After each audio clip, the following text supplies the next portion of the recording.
Hi guys, welcome back to my channel. I'm Jess. So I wanted to do a weekly video of my training progress, and the reason why I want to do this is for two different reasons. One is to hold myself accountable, so by coming to you guys every week it should motivate me more to do what I'm supposed to do. And then the second thing is, so I watch a lot of YouTube videos. One of the reasons is because they're short, so if I only watch a 10 or a 20-minute video, then I can go back to studying, versus if I'm on Hulu or Netflix, you can kind of just get engrossed in a season and then your whole day is gone. Well, I've been recently watching a lot of videos on people that are running marathons and triathlons and ultra, which ultra is more than 50 miles, which I didn't realize was a thing, which is a thing.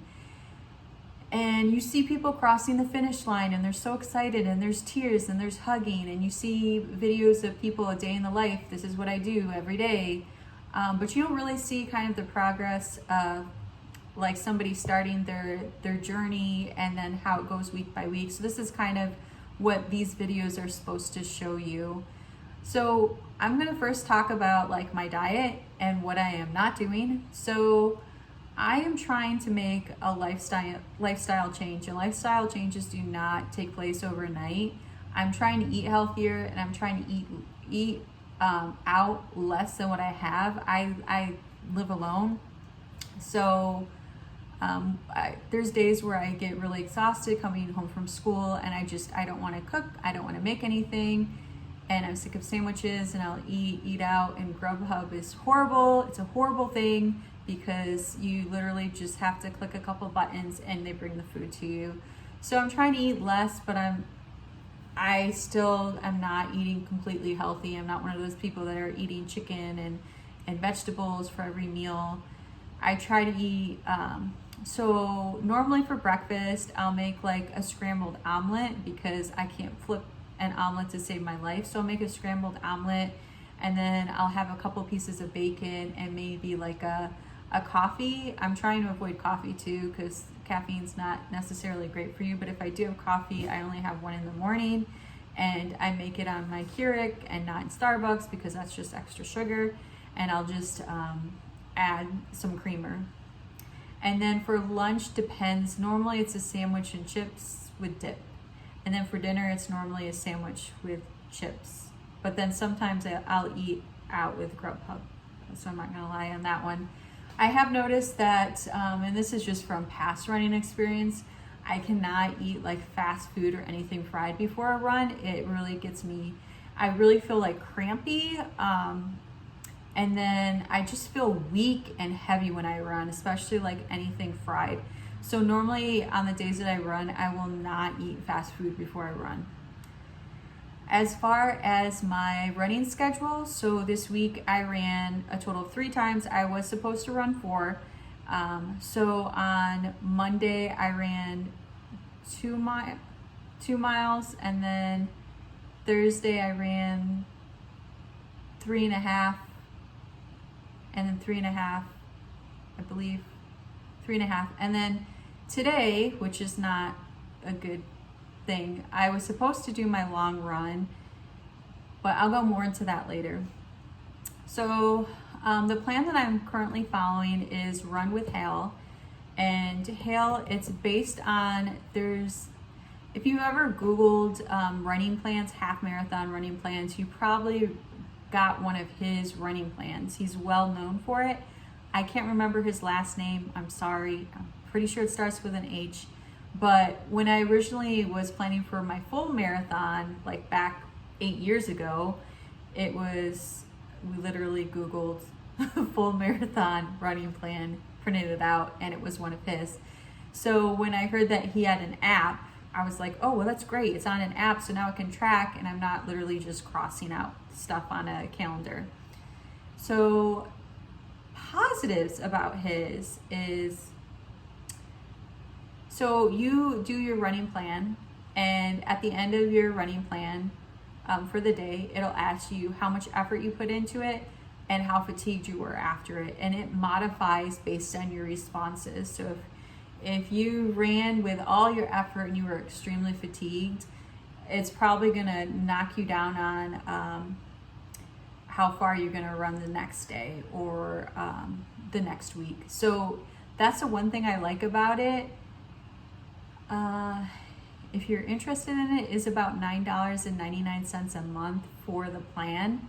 If not, you can always go on Google and just print out, or go on Pinterest. They're everywhere. Like, you can find running marathon plans are everywhere. It's just easier when it's on the app because you can track it and you don't have to be like, well, how much did I run? How fast was I running? Am I running faster? Am I running slower? Some negatives about the app is it doesn't give you auto cues. So on a lot of the other running apps, which I think most of them all give you auto cues for how far you've ran, your pace. So it kind of gives you indicators. So with this app, it doesn't. Like, you have to actually go into the app. And maybe I'm missing something. I tried going in there trying to see if there is a way to turn on auto cues, but there's not. There's nothing that I found in the app to do that. So I do have a Garmin watch that I have had for several years now. So I just use that because for me it's motivating. So I normally have to look down and be like, okay, all right, well, I'm at 0.35 of a mile. I can make it to half a mile. I only have to do 15% more. Like, that's kind of the thinking that I do when I'm running. So I need to know that. Or, oh, you've only been running for 2 minutes. Okay, listen for another song at least, because that's going to be 3 minutes. That's stuff that I work through in my head as I'm running. So the fact that the app doesn't have that kind of is annoying.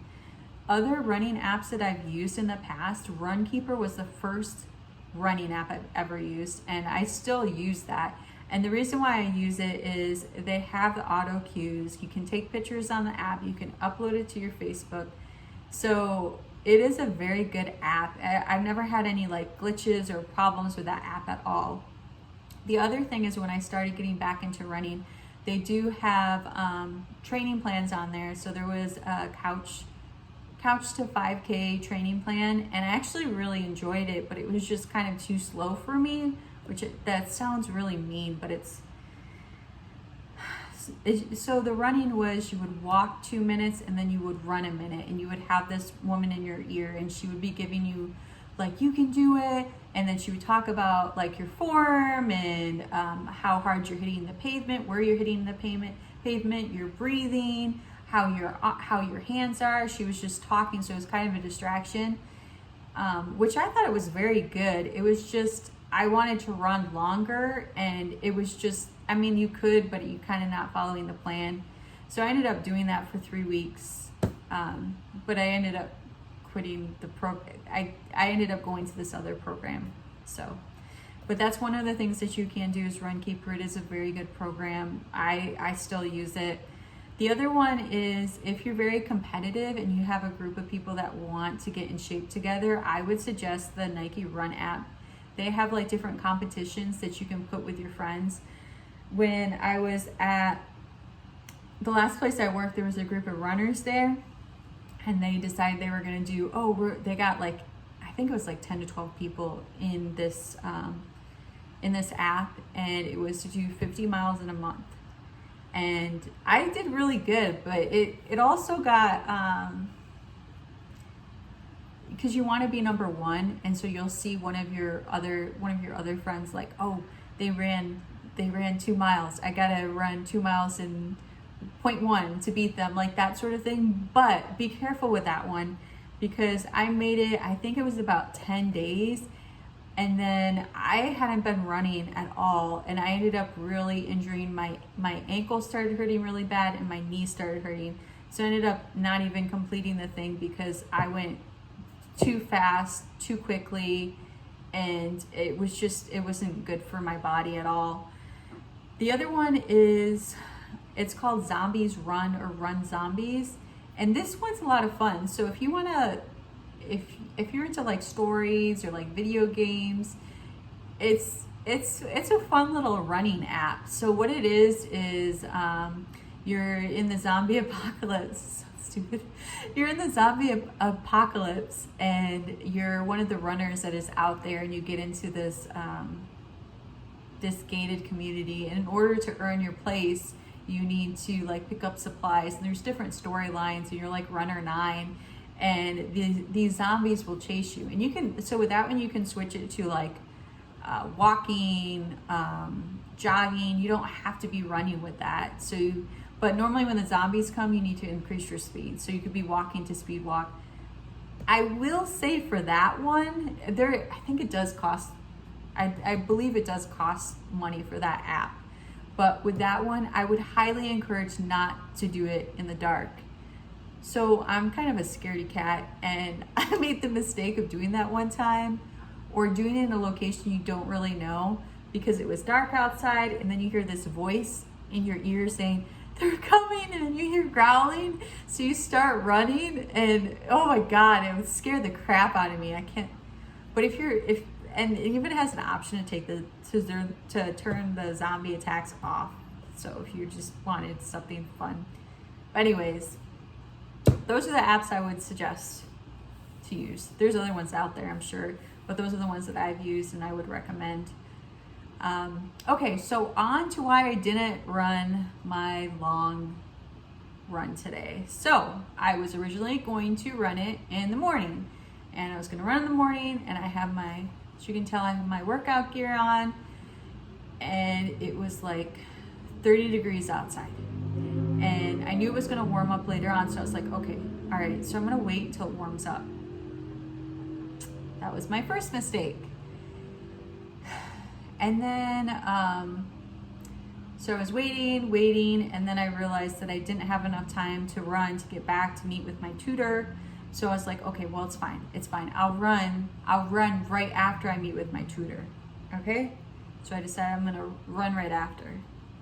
Finish my thing at like 11:30, and then I realized pretty quickly that I'm not gonna, I would have to run the 6 miles in an hour, which I've done it before, like when I was in shape. I haven't ran 6 miles, and I didn't want to run 6 miles in an hour and then injure myself, and I didn't want to be late because I had a hair appointment, so I got my hair done, and I was like, oh, it's okay, I'll be at the hair salon for 2 hours, and then after that I'll do my run. Yeah. So if you're a girl and you've ever had your hair done, this did not take 2 hours. I was there for 3.5. So I didn't get done until about 4:35. And at that point, I got hungry, and I ended up going to McDonald's, and I had McDonald's, and now I'm drinking wine. It's just not a good thing, because wine's very sugary, it makes you dehydrated. So long story short, I did not complete my long run today. So I will be doing it tomorrow on my off day, so Sunday. Yeah. So I'll be doing it tomorrow. But I'm just, again, keeping myself accountable. Didn't happen today, not giving up, moving on tomorrow. But that's all that I have to say about this week's training week. Let me know how you guys are doing with your training, what obstacles you're coming in contact with, if you're training for like a 5K or a full marathon, tips and tricks. Love to hear from you. All right, you guys have a good weekend.